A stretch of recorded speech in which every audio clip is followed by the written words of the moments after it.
The islands are countless. Their attraction never fades. This is the most southerly island in Europe, the Italian island of Lampedusa. A barren, rocky piece of land 800 kilometers from Rome as the crow flies.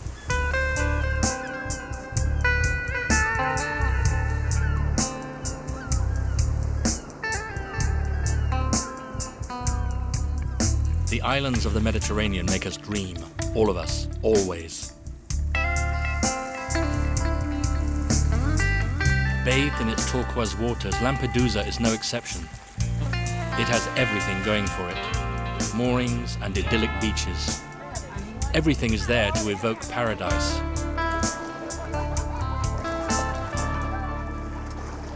A film set for tour operators. A delight.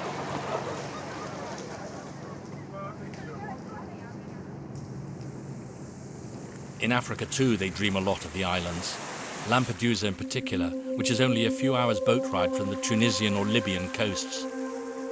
From here, the nearest capital cities are Tripoli or Tunis.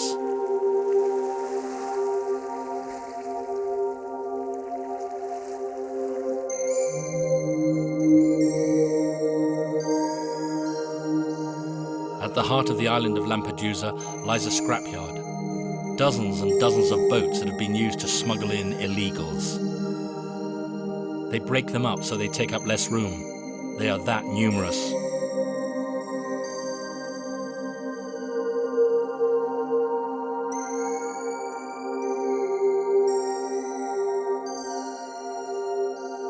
Ever since 2004, it's been war.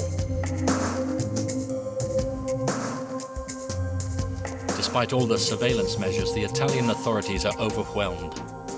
Some weeks the flow is non-stop. Dozens of boats, hundreds of passengers in exile. Lampedusa has become the main port of entry into Europe for thousands of Africans. More than 30,000 landed here in 2008.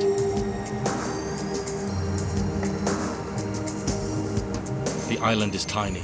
The situation has degenerated a good many times.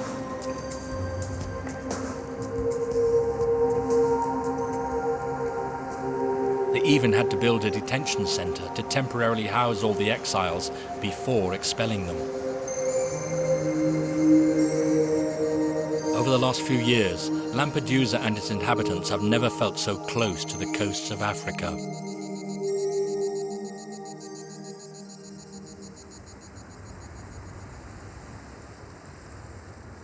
Only a little further to the north, another island is sharing the same feelings and doubts.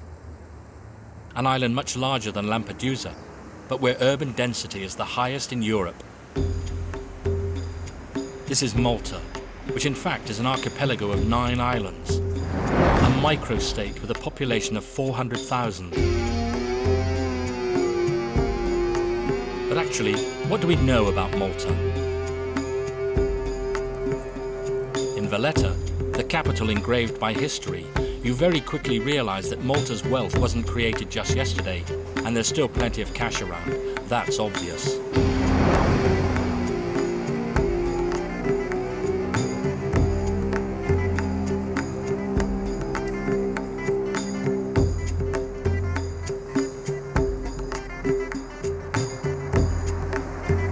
Put short and simply, we'll say there were the English.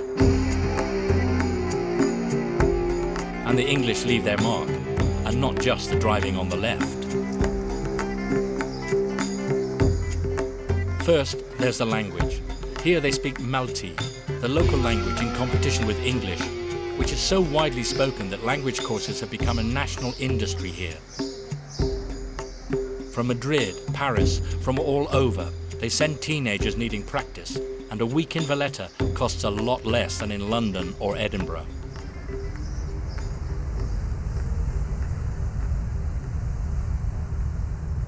Another British heritage, offshore bank accounts, and a few specialist professions like lawyers, insurers, and shipping agents of every sort involved in the shipping business.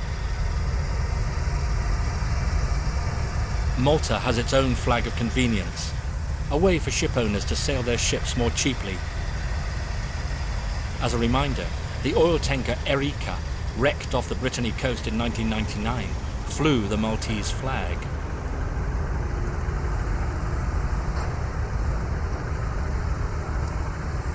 Malta is a long way off the major trade routes. In a few years, Maasvlakte, its port, has become one of the most dynamic in the whole Mediterranean. No surprise, it's a free port.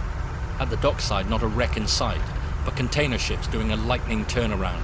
Agreed, the Maltese have to import many things, starting with oil, but to export what?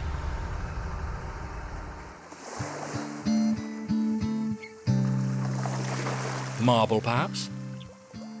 Or many of the other rocks to be found along the white cliffs towards the north of the island.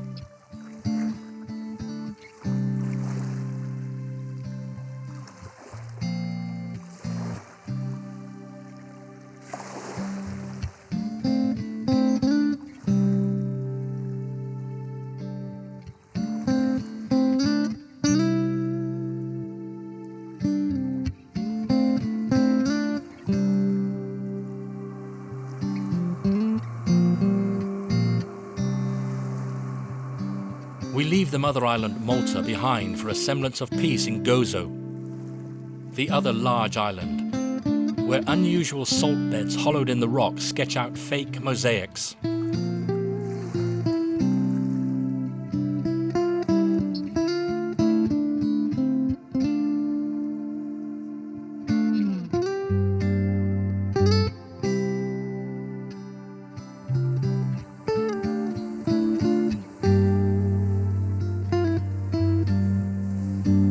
It's 6 o'clock.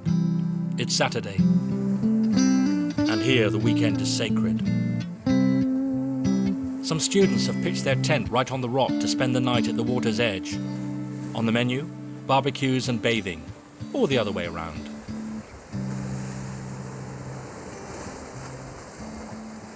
Higher and further up, in a high-end 4-star hotel around a pool, an MC is warming up the guests.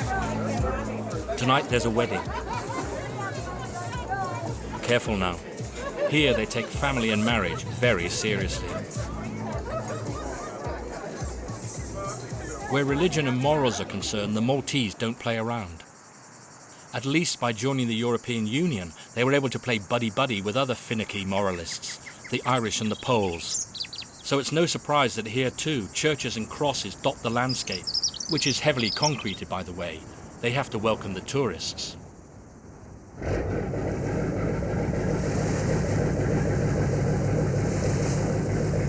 The last ferry for Gozo. Some sisters take the air at the rail, their immaculate white habits fluttering in the wind.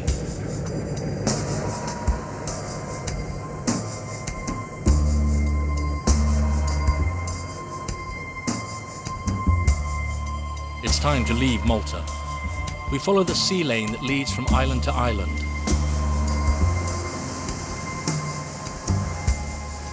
The islands are countless, did we say? Would it be the same for the boats?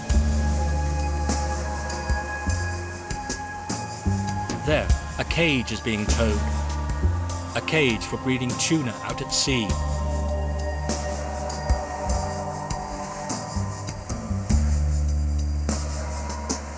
Here, it's like a series of mini explosions in the wake of a research vessel carrying out seismic studies throughout the whole Mediterranean.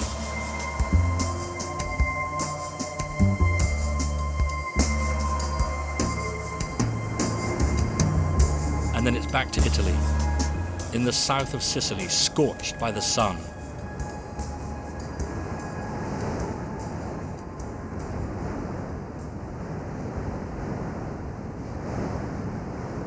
The wind is still blowing hard this afternoon.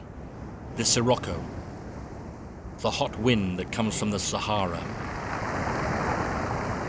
Here we are on the least populated coast of the great Italian island, the most secret perhaps. From Agrigento to Marsala, there are also these lively fishing ports with boats in the streets and sailors at the windows. Some came from North Africa several decades ago. Fully integrated today, they sometimes come across the new boat people of the early 21st century off the coast of Lampedusa.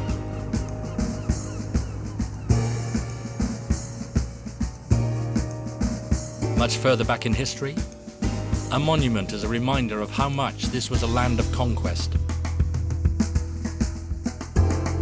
Selinunte, which was once a Greek colony on the limits of the territories occupied by the Carthaginians.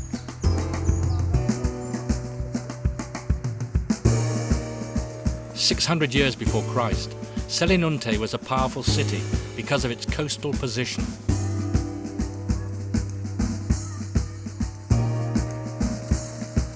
All that remains today is the Temple of Hera, whose columns of tufa rock were knocked down and had to be raised again. Timeless columns, eternal sea roads, dazzling Sicily.